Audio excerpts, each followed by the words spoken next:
Greetings, everyone. It's your PASTEE and PRISCY Bible Trivia. Your motivations, encouragement, and hope in Christ is our concern. We are still continuing our Bible story about Job. Today, we are talking about Satan tested Job again. Satan assigned Esau Job essay. From our Bible, the book of Job, chapter 2, verse 1 going. Once again, Satan went to the Lord when all the angels were there. And the Lord asked, "So where have you been?" And he responded, "Oh, walking here and there around the earth. Have you noticed my servant Job? He is a man with high integrity and stay away from sin. Even after I permitted you without any reason to destroy everything he had. Oh, but you didn't allow me to touch his skin. A man will do anything to save his life. Hit his flesh and bones, and he will curse you to your face." And the Lord said, "We will see. I give you permission to strike him, but you can't take his life." Soon afterwards, Job was covered with boils from head to toe. He sat down on ashes and took a piece of broken pottery and scrubbed himself. His wife looked at this and said, "How can you go through all these pains and still keep your integrity? Curse your God and die." But Job responded, "You are talking foolishly. I'm willing to accept anything that comes from the Lord, both good and bad." So with all this, Job didn't sin or blame God. Three friends of Job heard what had happened to him, and they visited him. They couldn't believe their eyes when they saw him sitting there. They yelled and threw dust in their hair. The three friends sat next to Job and didn't say anything for 7 days. Finally, Job cried out, "I wish I was never born."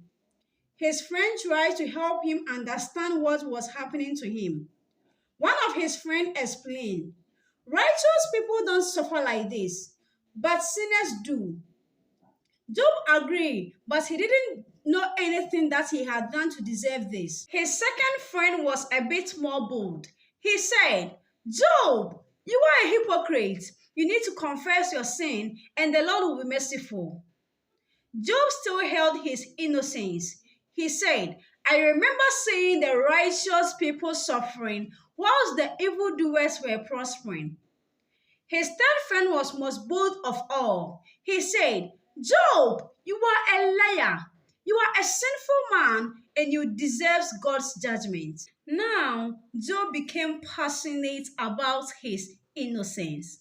Lovely people, what do I want you to learn from this story? At times, God used trials to test our faith. Nyankopɔn ɔyuzu nsɔhwɛ de sɔ yɛn gyidie ɛhyɛ. Sɛ ɛnyɛ biribi a yɛwɔ nti a, ɛnyɛ yɛn ho a ɛtɔ yɛn nti a, anaasɛ ɛyɛ dɛn nti a. All that Job was going through, it was the Lord who allowed or permitted Satan to do it just to test him and prove Satan wrong that Job was a righteous man, a man with high integrity, that no one is like him on earth. Ti deɛ na ɛkɔ so wɔ Job abrabɔ mu nyina ne Nyankopɔn ɔyɛ de ohunu. At times, we'll be going through a lot of things. Our friends will betray us. Our friends will even accuse us, including the one, our partner, or the one we stay in the same house with. But all the same, we need to stand firmly. It was see a gina painting, say papa mo boni mo, Nyankopon no. If it's a Nyankopon, the apostle be yes, who you, or whom name or the swinging day. I say, and after that, no, or best say anymore. In our next episode, we will see what's happening to Job after his friends accuse him a whole lot of things. The Lord rise up and he heard the cries of Job. Stay tuned, but don't forget to like, subscribe, and share for others to listening to it. We have a lot to learn and acquire from our next episode. Thank you. God bless you for sharing.